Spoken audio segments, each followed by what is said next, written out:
Assalamualaikum warahmatullahi wabarakatuh. Bismillahirrahmanirrahim. Hamdan wa thana'an laka ya Allah, salatan wa salaman laka ya Habiballah, wa ala alika wa ashabika ya khair khalqillah, laka ya Rasulullah wa li jami' man ittabu'adinaka ya Habiballah haqiqatan min ladun Adam la yaumil qiyamah. Wa nakhusu khususan minhum ila hadrat Syekh Muhyiddin Ibn Arabi qaddasallahu sirrahu radhiyallahu lana wa lahumul Fatihah. A'udzu billahi minasy syaithanir rajim. Bismillahirrahmanirrahim. Alhamdulillahi rabbil alamin arrahmanir rahim maliki yaumiddin. Iyyaka na'budu wa iyyaka nasta'in ihdinas siratal mustaqim siratal ladzina an'amta 'alaihim ghairil maghdubi 'alaihim waladdallin. Amin.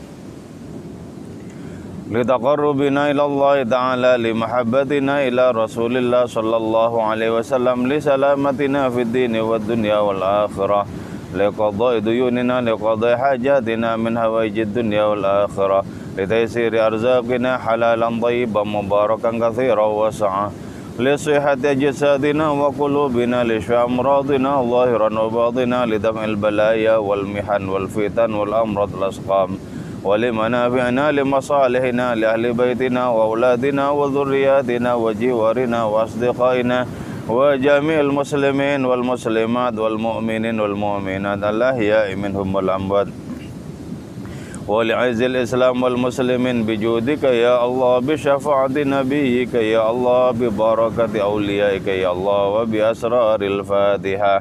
A'udzu billahi minasy syaithanir rajim. Bismillahirrahmanirrahim. Alhamdulillahi rabbil alamin arrahmanir rahim maliki yaumiddin.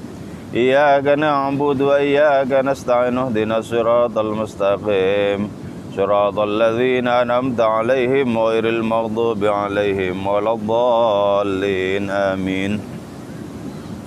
Saudara-saudara semua di dunia maya, rahmatullah alaikum ajmain. Sebelum kita memasuki kajian kitab hikam karya Syekh Muhyiddin Ibn Arabi qaddasallahu sirrahu, marilah kita bersama-sama berdoa moga-moga jerat pandemi ini segera diangkat, dilepaskan oleh Allah Subhanahu wa taala sehingga kita manusia ini terbebaskan dari berbagai macam kengerian, dari berbagai macam rasa takut, terutama bagi kita bangsa Indonesia. Moga-moga adanya virus-virus corona ini yang hari-hari ini makin menggila, itu semua segera dimusnahkan oleh Allah Subhanahu wa taala. Moga-moga saudara kita yang sedang sakit, baik lantaran virus corona maupun lantaran sakit yang lain, moga segera disembuhkan oleh Allah Subhanahu wa taala. Semoga mereka yang sudah wafat, kebaikan-kebaikan mereka moga-moga dilipat gandakan dan dosa-dosa mereka diampuni oleh Allah Subhanahu wa taala. Moga-moga kubur mereka dijembarkan, diterang benderangkan dan dikaruniai kenikmatan-kenikmatan oleh Allah Subhanahu wa taala. Amin ya mujibas sa'ilin ala hadzin niyat wa ala kulli niyatin shalihatin wa ala mana wa salafus salih. Al-Fatihah. A'udzu billahi minasy syaithanir rajim. Bismillahirrahmanirrahim. Alhamdulillahi rabbil alamin arrahmanir rahim maliki yaumiddin. Iyyaka na'budu wa iyyaka nasta'in ihdinas siratal mustaqim siratal ladzina an'amta 'alaihim ghairil maghdubi 'alaihim waladdallin. Amin. Qala al-musannifu rahimahullah ta'ala wa nafa'na bi'ulumihi wa amadana bi asrari wa fadha alaina min barakatihi wa bikum amin. Bismillahirrahmanirrahim. Adayallah in ardatal umura kullaha ilaih istarahta min munaza'atin kathirah. Oke. Seluruh kehidupan ini adalah milik Tuhan seru sekalian alam. Maka karena itu sudah seharusnya lah ketika berbagai macam urusan itu kita serahkan kepada hadiratnya. Bagaimana menyerahkan seluruh urusan itu kepada hadiratnya? Apakah lantas kita berdiam diri saja? Apakah lantas kita tidak berupaya sama sekali? Apakah lantas kita berpangku tangan? Oh, ternyata tidak. Kenapa? Karena kita diperintahkan untuk ikhtiar. Jadi ikhtiar itu sesungguhnya terutama dalam rangka melaksanakan perintah Allah Subhanahu wa Ta'ala. Bukan terutama karena kita merasakan bahwa ikhtiar itu bisa mendatangkan berbagai macam kemanfaatan kepada diri kita. Tidak. Jadi ya, melaksanakan perintah dengan melakukan ikhtiar secara murni itu beda dengan berikhtiar semata-mata karena kita mengharapkan keuntungan. Itu berbeda. Jadi karena itu yang perlu kita dahulukan adalah imtithalul awamir, yaitu melaksanakan perintah. Melaksanakan perintah. Jadi jangan sampai kita terkecoh bahwa di dalam melakukan ikhtiar, di dalam berkasab, kita hanya didorong oleh keinginan untuk mendapatkan keuntungan semata-mata. Jangan sampai. Nah, sebab begini ya. Kalau yang pertama, yaitu melaksanakan ikhtiar itu semata-mata karena melaksanakan perintah, berarti kita menyerahkan urusan kita itu kepada hadiratnya. Keberhasilan atau ketidakberhasilan diri kita kepada hadiratnya. Walaupun ikhtiar itu harus seperfect mungkin, harus sesempurna mungkin. Sementara kalau kita berikhtiar semata-mata karena kita mengincar, semata-mata karena kita memburu keberuntungan demi keberuntungan, itu titik tekannya bukan terutama melaksanakan perintah untuk berikhtiar, tapi memburu adanya keberuntungan demi keberuntungan di balik adanya ikhtiar itu. Nah, yang kedua ini bisa melibatkan adanya perasaan bahwa kita itu adalah memiliki keberuntungan lewat ikhtiar itu sendiri. Padahal sejatinya keberuntungan itu murni dari hadirat Allah Subhanahu wa Ta'ala. Jadi kalau kita menisbatkan berbagai macam urusan di dalam kehidupan ini, maka kita menisbatkan berbagai macam urusan dalam kehidupan ini kepada hadiratnya, maka kita akan merasakan damai, merasakan tentram, karena kita sudah menyerahkan diri kita dan seluruh yang berkaitan dengan diri kita itu kepada hadiratnya. Kita akan merasakan senang. Nah, termasuk juga menyerahkan urusan-urusan kepada Allah Ta'ala adalah termasuk juga kita menyerahkan urusan yang tidak saja berhubungan dengan diri kita, tapi yang juga berhubungan dengan orang-orang lain. Jadi kita menyerahkan seluruh urusan dunia ini, seluruh keisi kehidupan ini kepada hadiratnya, itu yang akan menjadikan diri kita tentram, damai di dalam dekapan kemahasucian Allah Subhanahu wa ta'ala. Jadi dengan demikian ya, kita akan menyaksikan bahwa sesungguhnya pelaku di balik segala sesuatu itu adalah Allah Subhanahu wa ta'ala. Wa tara annahul fa'il li kulli syai'. Jadi Allah lah yang berbuat segala sesuatu itu. Allah lah yang berbuat segala sesuatu itu. Wal mu'ti li kulli syai'. Allah lah yang memberikan apapun kepada segala sesuatu itu. Wal mani' li kulli syai'. Allah lah yang telah mencegah apapun terhadap segala sesuatu itu. Jadi kalau begitu, kita menyaksikan bahwa kehidupan ini adalah parade peran-peran hadiratnya, parade peran-peran Allah Subhanahu wa ta'ala.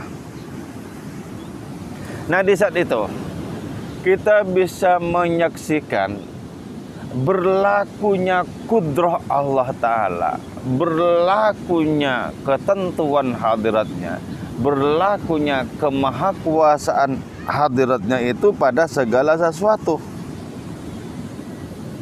Jadi kita bisa menyaksikan Allah muharriku kulli syai'. Allah adalah penggerak segala sesuatu.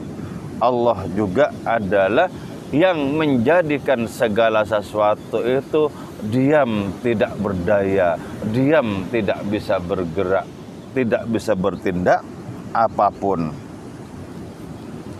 Jadi kalau begitu ya, maka kita bisa mencopot setiap tindakan dari segala sesuatu. Semula kita bisa meyakini bahwa segala sesuatu itu bisa bergerak dengan diri masing-masing. Nah, sekarang dengan adanya kesadaran bahwa Allah lah penggerak segala sesuatu, maka kita bisa mencopot adanya gerakan itu dari segala sesuatu, adanya tindakan itu dari segala sesuatu. Kita bisa mencopotnya. Di saat itu kita menyaksikan berlakunya kemahaan Allah Ta'ala pada segala sesuatu. Seperti lautan di depan saya ini, dia tidak memiliki gerakannya sendiri, tak memiliki debur ombaknya sendiri. Kalau engkau bilang bahwa anginlah yang menggerakkan, angin pun tidak memiliki gerakannya sendiri. Jadi inilah musik ilahi yang paling alami. Musik ilahi yang paling alami. Dan pada gerakan segala sesuatu, sesungguhnya kita juga bisa menyaksikan dan menyimak musik ilahi yang paling alami juga. Dan kita dengan demikian akan menetapkan dengan penuh keyakinan, dengan hakul yakin bahwa seluruh af'al, seluruh perbuatan itu murni milik Allah Subhanahu wa ta'ala. Jadilah kemudian kehidupan ini sebagai orkestrasi gerakan-gerakan hadiratnya, orkestrasi musik-musik hadiratnya. Di saat itu ya, maka kita sendiri itu akan mengalami tidak saja merasa tidak berdaya, tapi akan mengalami perasaan tidak ada. Sebab bagaimana mungkin akan merasakan diri kita itu ada kalau kita sesungguhnya secara hakikat tak terlibat di dalam keberadaan diri kita ini. Jadi fatakunu haqqan maslubal hauli wal quwwah wal iradah. Maka di saat itulah kita merasakan terkuliti semua kekuatan diri kita, semua kehendak kita terkuliti. Tinggallah kemudian Allah Ta'ala yang berfirman kepada kita dengan kehendak dan kuasanya. Nah di saat itu maka jelas bahwa kita itu sama sekali tidak memiliki kemampuan untuk merasa menentang Allah. Jadi menentang di sini tidak saja dalam arti menabuh genderang peperangan, tidak. Yang dimaksud menentang di sini pada takarannya yang paling rendah, bahwa kita merasa memiliki ini, bisa merasa memiliki itu sesungguhnya menentang. Karena hakikat kepemilikan itu sesungguhnya adalah milik Tuhan semesta alam, milik Allah Subhanahu wa Ta'ala kepemilikan itu. Jadi kita merasa memiliki hidup kita, merasa memiliki diri kita, itu sesungguhnya kita berada dalam posisi penentangan itu sendiri. Na'udzubillah, berada dalam posisi penentangan. Jangan sampai. Jadi kalau begitu, ya, kita akan merasakan bahwa diri kita ini adalah onggokan ketiadaan. Dan karena onggokan ketiadaan otomatis adalah onggokan ketidakberdayaan. Karena itu, para wali itu merasakan kelemahan diri mereka, ketidakberdayaan diri mereka. Sehingga mereka itu tidak merasakan bisa mengambil sesuatu tanpa peran Allah Subhanahu wa Ta'ala.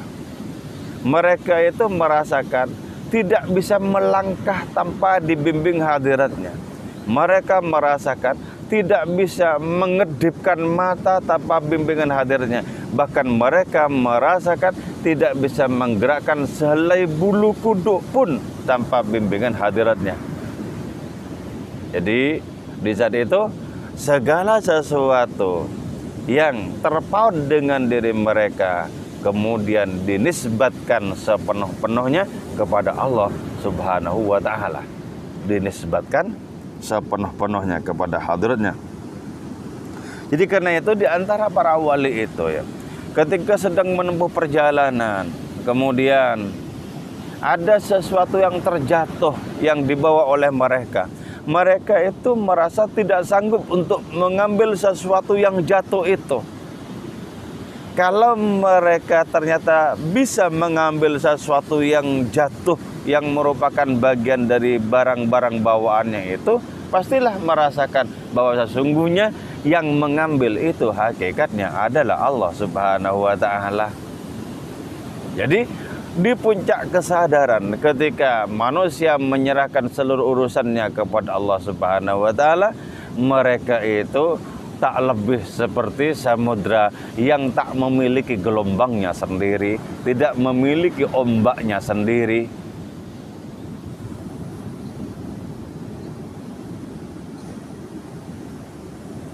Jadi kenapa mereka tidak bisa mengambil sesuatu pun? Karena min syiddati dha'fihim, karena dari saking rasa hebatnya ketidakberdayaan mereka, rasa dahsyatnya kelemahan diri mereka. Karena mereka itu sudah merasa terbebaskan dari haul dan quwwah, dari adanya kesanggupan untuk menolak keburukan. Mereka itu juga merasakan sama sekali tidak bisa mengerjakan satupun kebaikan. Nah, di sini ya disebutkan mim munaza'atin katsiratin, dari adanya penentangan-penentangan yang banyak. Kenapa disebut banyak? Karena berbagai macam perkara, berbagai macam urusan di dunia ini sangat banyak. Dan semua itu mesti disandarkan kepada hadiratnya. Mesti disandarkan kepada hadiratnya. Jadi karena itu, kita dalam menempuh proses tidak mungkin bisa langsung semua yang ada pada diri kita, yang menempel pada diri kita, lantas secara otomatis bersamaan terlucuti. Itu tidak. Jadi adanya diri kita menempuh kehidupan dengan berbagai macam karunia yang mengiringi diri kita, itu serta merta lambat laun juga kita rasakan itu sebagai milik diri kita. Lalu dengan kesadaran rohani kita kelupas satu demi satu kita kelupas. Lantas pada akhirnya dengan karunia Allah Ta'ala kita menyaksikan bahwa lillahi ma fis samawati wa ma fil ard, milik Allah segala sesuatu yang ada di langit, segala sesuatu yang ada di bumi. Bagaimana mungkin bukan milik Allah? Segala sesuatu yang di langit dan di bumi itu merupakan buah tangan dari nama-nama hadiratnya. Jadi nama-nama Allah Ta'ala itu ketika bertindak, alam semesta wujudnya. Ketika nama-nama hadiratnya itu beroperasi, maka jagat raya inilah objeknya, jagat raya inilah wujudnya. Itulah sebabnya sangat rasional kalau disebutkan bahwa segala sesuatu itu tak lain adalah milik Allah Subhanahu wa Ta'ala. Nah, ini penting ya.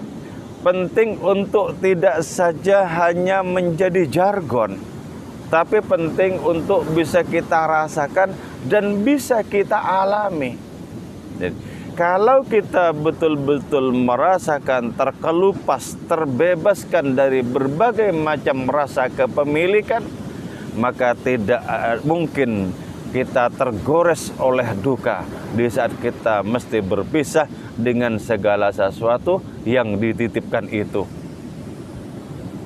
Itulah ya yang kemudian menjadikan Allah Subhanahu wa Ta'ala mengangkat seorang nabinya, yaitu Nabi Ibrahim, sebagai Khalilullah, sebagai kekasih Allah Subhanahu wa Ta'ala. Nah, kenapa diangkat menjadi kekasih? Bahkan suatu saat malaikat Jibril itu sampai mempertanyakan keputusan Allah Ta'ala menjadikan Nabi Ibrahim sebagai kekasihnya itu. Ya Allah, kata malaikat Jibril, bagaimana mungkin engkau ya Allah menjadikan Nabi Ibrahim sebagai kekasihmu? Bukankah beliau itu memiliki harta yang sangat banyak? Bukankah hati beliau itu berisi kepemilikan terhadap harta yang banyak itu? Allah menjawab, baiklah Jibril, kau bisa datang menemui Ibrahim, kau bisa mengujinya sendiri. Apakah luput keputusanku menjadikan dia sebagai kekasihku? Pada suatu sore, ketika Nabi Ibrahim menggembalakan ribuan kambing-kambingnya, setiap 12.000 kambing dijaga oleh satu anjing.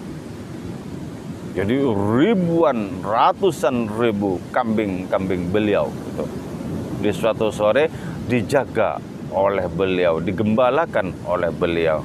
Datang kemudian malaikat Jibril yang menyaru, yang menyamar sebagai manusia. Beliau, malaikat Jibril, menemui Nabi Ibrahim.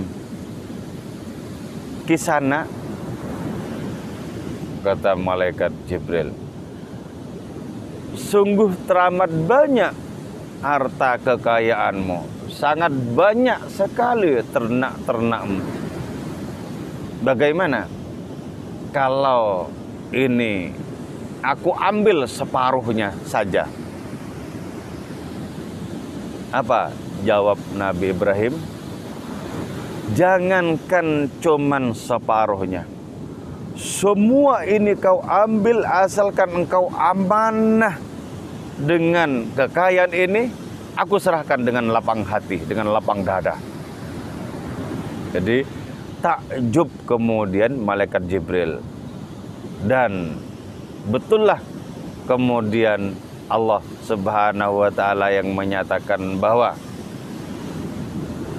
hati Nabi Ibrahim itu tidak dipenuhi oleh adanya rasa kepemilikan terhadap kekayaan. Sama sekali tidak. Jadi karena itu dalam Islam, orang itu tidak terlarang untuk kaya. Yang terlarang secara hakiki di dalam tasawuf itu adalah ketika hati mereka itu dipenuhi oleh rasa kepemilikan. Itu yang terlarang.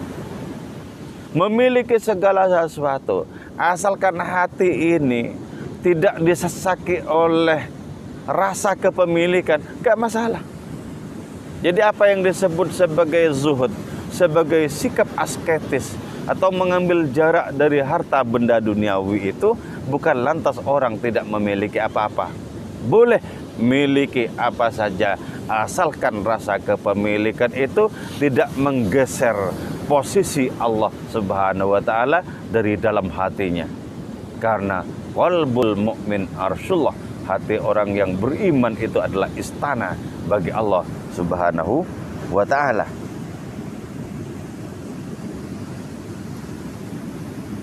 Jadi karena itu kita mesti berikhtiar dengan adanya apapun yang diberikan, yang diserahkan kepada kita oleh hadirnya, kita mesti berikhtiar untuk mencapai makom atau kedudukan rohani al-fana fillah, tenggelam di dalam Allah Subhanahu wa taala.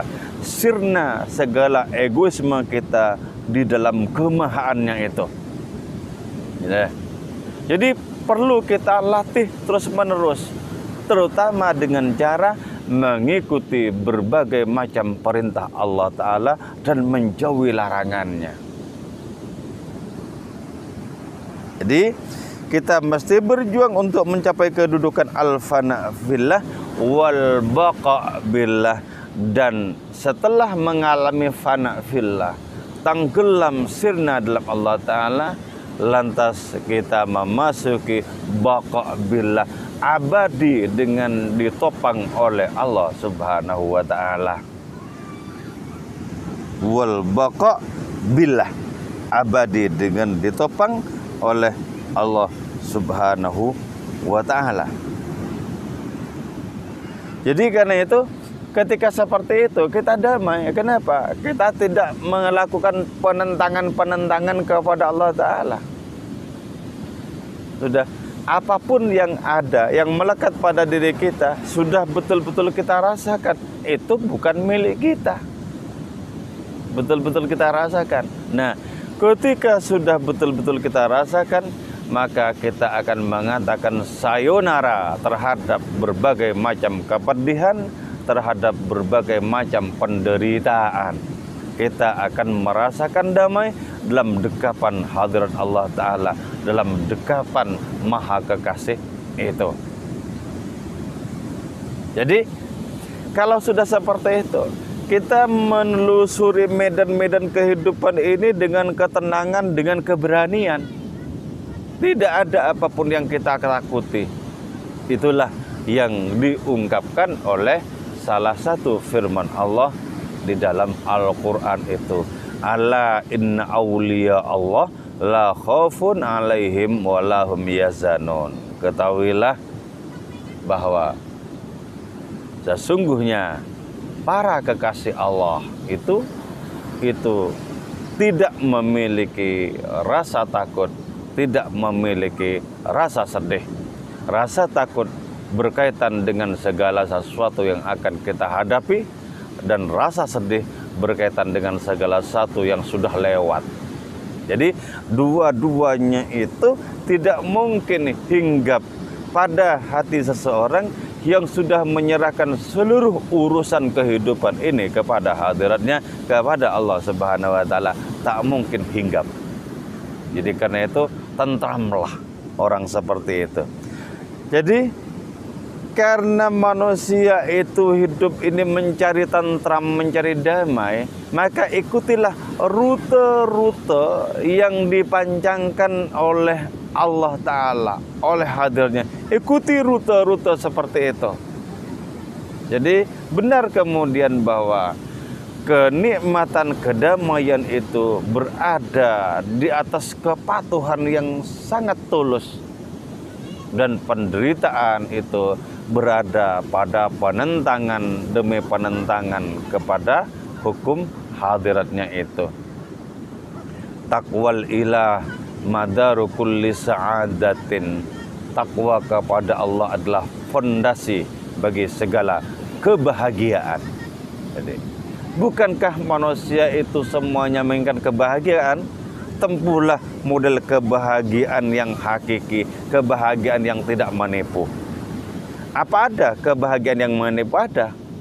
Segala kebahagiaan yang disembulkan oleh nafsu itu tak lain adalah kebahagiaan yang menipu. Moga-moga dalam hidup yang sejenak ini kita diselamatkan oleh Allah Ta'ala dari kebahagiaan yang menipu. Moga-moga dalam hidup yang sejenak ini Allah menganugerahkan kepada kita kebahagiaan yang hakiki, kebahagiaan yang bisa kita rasakan sampai di hari keabadian kelak. Amin. Amin. Ya mujibas sailin. Mohon maaf saudara-saudaraku semua, mungkin tadi koneksinya ada yang buruk, dan kalau di Facebook terputus itu kemudian bisa diulang dengan menontonnya di YouTube. Moga-moga kajian kita bermanfaat dan barokah untuk kita, juga untuk keluarga kita, juga untuk generasi-generasi setelah kita. Wal afu minkum. Wassalamualaikum warahmatullahi wabarakatuh.